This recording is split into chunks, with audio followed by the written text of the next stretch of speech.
A weary detective named Victor Hale is hired to find a missing man, Roland Keene.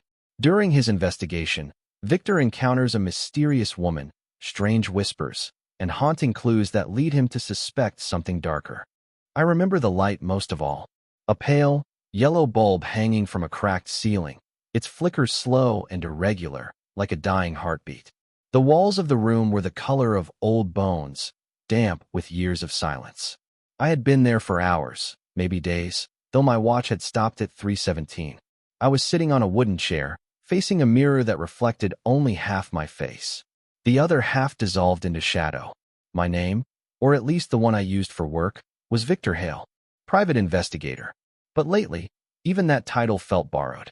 I came to that room to look for someone, a man named Roland Keene, missing for 3 weeks. His wife said he had gone out one evening to clear his head and never came back. A simple job, or so I thought. Find the man, collect the fee, move on. But as I stared into that mirror, something in me began to shift. I realized I wasn't just looking for Roland Keene. I was looking for the parts of myself that had gone missing too. The ones I had lost in alleys, in ashtrays, in the echo of gunshots that never quite left my ears. That was when I heard it, the faintest whisper behind me, like someone breathing through cracked lips. "Victor," it said. I turned. The room was empty. The whisper followed me long after I left that room. It lingered like cigarette smoke in my lungs, heavy and acrid, refusing to fade. The rain had started, soft at first, then relentless, turning the streets into veins of black water. I pulled my coat tighter and walked toward the river. Roland Keene was last seen near the old iron bridge.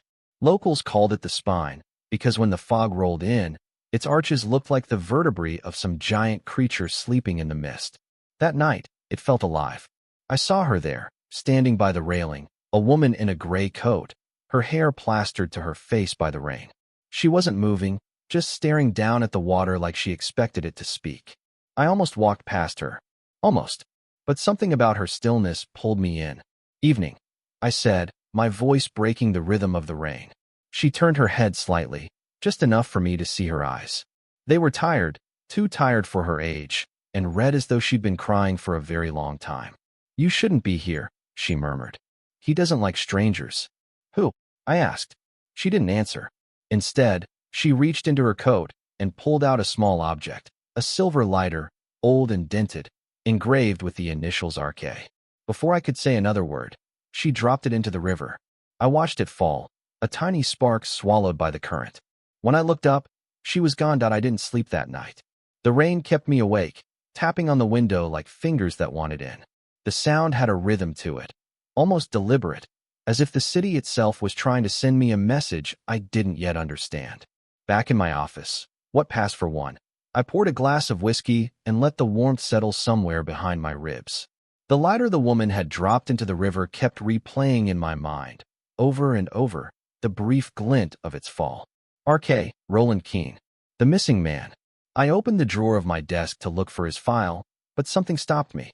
Inside, beneath the usual mess of papers and cigarette butts, lay a photograph I'd never seen before. A black and white print, slightly curled with age. It showed a group of 3 people standing in front of a car. One of them was me. The other 2, Roland Keene and the woman from the bridge. My hand trembled. The date scrawled on the back was from 3 years ago, but I couldn't remember the day, the place, anything. I stared at my own face in the photo, smiling, relaxed. It looked wrong, as if I'd borrowed someone else's happiness. I heard the whisper again, this time closer. "Victor, you were there." I turned, heart hammering, but the office was empty. Only the sound of the rain and the faint ticking of the clock. Then the phone rang. The ring cut through the silence like a blade. 3 times it sounded before I gathered the nerve to answer. "Victor Hale," I said. My voice felt unfamiliar, brittle around the edges. For a moment, only static, then a soft breath, close and uneven. "You shouldn't have gone to the bridge," the voice said. A woman's voice. Calm, low, and far too close. My hand tightened around the receiver. "Who is this?" "You don't remember me," she whispered. "But I remember you. You were supposed to leave it alone." Something clicked faintly on the line. Metal against metal, a lighter maybe, and I could almost hear the hiss of flame. "Roland tried to warn you," she continued. "He thought you'd stop if you saw what you'd become." My stomach twisted. If this is some kind of game. She cut me off with a soft laugh. Not mocking, sad. You still think you're the one investigating. The line went dead. I sat there for a long time, listening to the dial tone bleed into silence. The smell of rain drifted through the open window, mixed with the faint scent of smoke.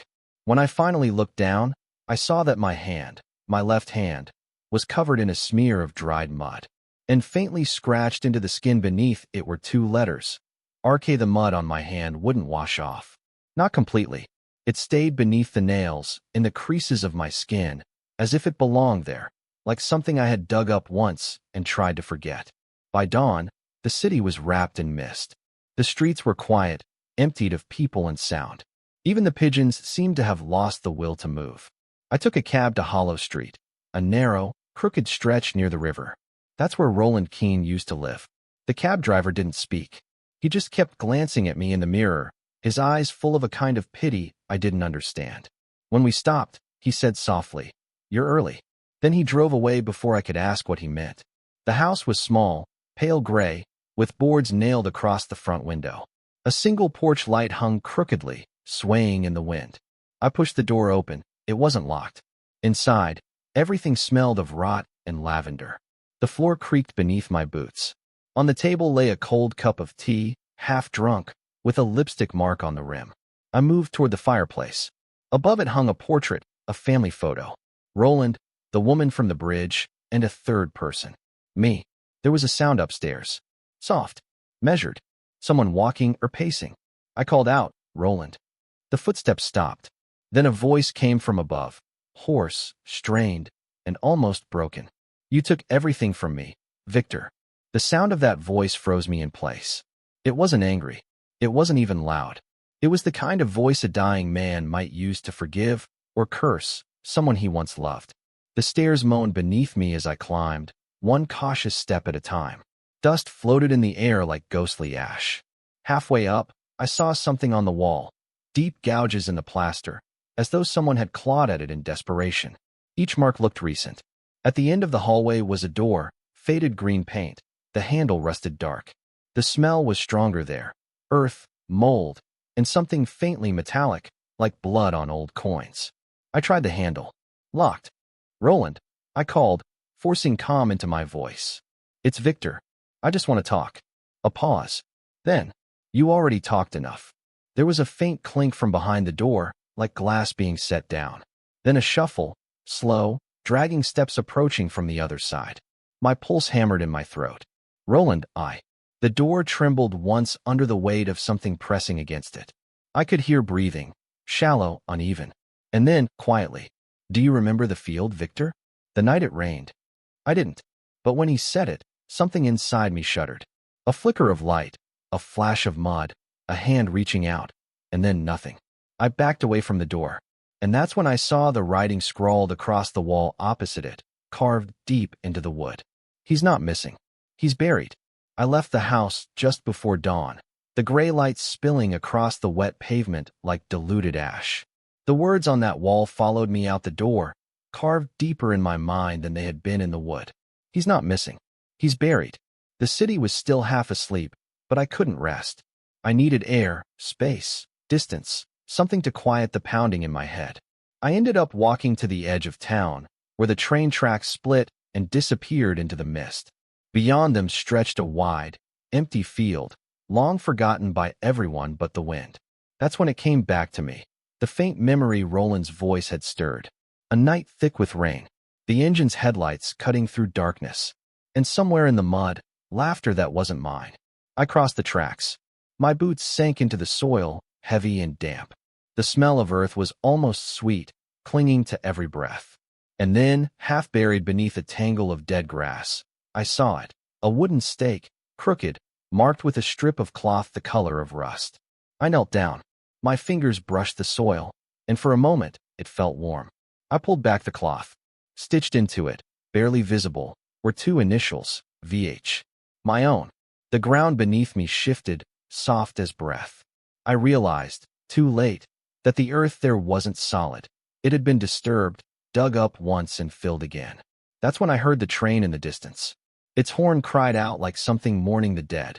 And under that sound, so faint I almost missed it, came another voice from the ground itself. "Victor, you shouldn't have come back." The voice rose with the wind, muffled by the soil yet close enough to feel against my skin. Every instinct told me to run, but my knees wouldn't move. The earth beneath me pulsed, a slow rhythm, like something alive shifting below. I dug. I don't know why. Guilt, madness, or maybe the kind of curiosity that kills men who think they can face their own ghosts. My hands tore through the dirt until my nails split. The smell grew stronger, wet soil and the faint rot of something long buried. Then my fingers touched fabric. I froze. The train's horn wailed again, long and hollow, rolling through the field like a funeral cry. I brushed away more dirt until I saw it clearly, a sleeve. A gray coat. The same coat the woman by the bridge had worn. My breath caught. She wasn't supposed to be here. She had vanished into the rain, into the river. And yet, here she was, or at least what was left of her. But there was something else, a glint of metal on her hand. A ring. I wiped the mud away. The initials carved inside were RK. Roland Keene's. I stumbled back, the world spinning. The whisper came again, closer now, rising from the grave. "You never found him, Victor, because you buried him too." I fell to my knees, clutching the dirt, the truth clawing at my throat. Somewhere far behind me, I heard footsteps crunching the grass. Slow, heavy, deliberate. I turned and saw a shadow standing at the edge of the field. The figure stood motionless in the pale fog, barely outlined against the dawn. Tall, shoulders slumped forward, the silhouette of someone carrying more than just their own weight. He didn't move, but I could feel his gaze, steady, cold, patient. I rose to my feet, trembling. "Roland," I called out, though the word caught halfway out of my mouth. The fog drifted closer, curling around him like smoke from a dying fire. Step by slow step, he began to approach. His boots made no sound against the wet earth. When he was near enough, I saw his face, or what remained of it. Pale, streaked with soil and rain, his eyes clouded but alive with something that shouldn't have been. The same man whose photograph I'd found in my desk drawer. He spoke, his voice hollow and heavy, as if dragging each word up from the ground where he'd been buried. "You didn't mean to, did you?" My throat tightened. "Mean to what?" He smiled then, a small, tragic smile that didn't reach his eyes. "To kill me." I stumbled back, shaking my head, but pieces of memory began to flicker. The night, the argument, the bottle, the storm. A road slick with rain. A shout. A flash of metal and light. "I tried to save you," I whispered, though the words felt like lies I'd told myself for years. Roland took another step forward. His coat dripped black with river water. "No, Victor. You tried to save yourself." Then the fog thickened, swallowing him whole. And when it cleared, he was gone. Only the sound of my own breath remained, ragged and shallow. And the open grave beside me. Still breathing, I walked for hours without knowing where my feet were taking me. The fog clung to me like a second skin, heavy with the stench of damp earth and guilt. By the time I reached the river, dawn had already bled into a pale gray morning. The current moved slow and dark, whispering against the stones like it remembered every sin ever thrown into it. This was where it began, where Roland vanished, where the woman, his wife, Clara, had dropped the lighter into the water, and where, years ago, I had stood on this same bank and made a promise I couldn't keep. I knelt by the edge. My reflection stared back at me, fractured by the ripples. For the first time, I noticed something strange. Behind my reflection was another face, faint, watching. Roland's. The wind rose, sharp and cold. Something metallic glimmered between the rocks. I reached for it. It was the lighter, the same one I saw fall from Clara's hand. The engraving RK was almost worn smooth, but beneath it, scratched crudely, was something new, VH. My name. The water around my hand darkened, not with mud, but with something thicker. The river began to smell of rust and decay. I stumbled back as the surface bubbled, as if something beneath was stirring. Then, faintly, from the current itself, I heard her voice, Clara's, soft, breaking. "You promised you'd tell the truth." I whispered to the river, to the ghosts, to whoever was left to listen. "I don't even know what's true anymore." And the river answered, low and cruel, "Yes, you do." That's when I saw the footprints. Mine, leading into the water. The sky broke open not long after, the kind of rain that feels like punishment. It washed the dirt from my hands, but left the blood-colored stains beneath my skin untouched. I followed my own footprints back along the bank until they disappeared beneath the rising water. Something in me snapped then, quietly, like a string drawn too tight. I sat on the wet ground, lit a cigarette with trembling fingers, and let the rain hiss against the flame. There was no one left to lie to. I began to speak aloud, my voice shaking, barely audible over the storm. Maybe I was talking to Roland. Maybe to Clara. Or maybe to the part of myself I had buried that night. It was supposed to be a job, I said. Just a job. She wanted proof he was unfaithful. I followed him. I found him at the bar, drunk, shouting my name. He said I'd taken everything from him. Clara. His reputation. His life. I exhaled smoke and guilt together. I tried to walk away, but he followed me into the rain. We fought by the road. He slipped, hit his head on the stone. I swear to God, I thought he was breathing. The thunder swallowed my words, but I kept going. I panicked. I buried him in the field, told Clara he'd left town. And she knew. She always knew. Lightning cracked across the sky, lighting the river like molten glass. That's when I saw her again. Clara, standing on the bridge, soaked and still, her gray coat clinging to her frame. She was watching me, not with hatred, but with something worse. Pity. And then she whispered through the storm, "You buried the wrong man." Her words struck harder than the thunder that followed them. You buried the wrong man. For a moment, I couldn't breathe. The world around me blurred. Rain, river, bridge, all of it dissolving into a gray haze. I took a step toward her, but the bridge was empty. She had vanished again, leaving only the echo of those impossible words. I stumbled back into the city, soaked through, my mind spinning in circles of dread. The wrong man. What did she mean? I had seen Roland's face. I had buried him myself. Hadn't I? By the time I reached my office, the streets were deserted, slick with the aftermath of rain. The yellow bulb still flickered above my desk, painting everything the color of old bruises. The photograph in my drawer lay where I'd left it, but now there was something new beneath it. A mirror. Small, cracked, rimmed with tarnished silver.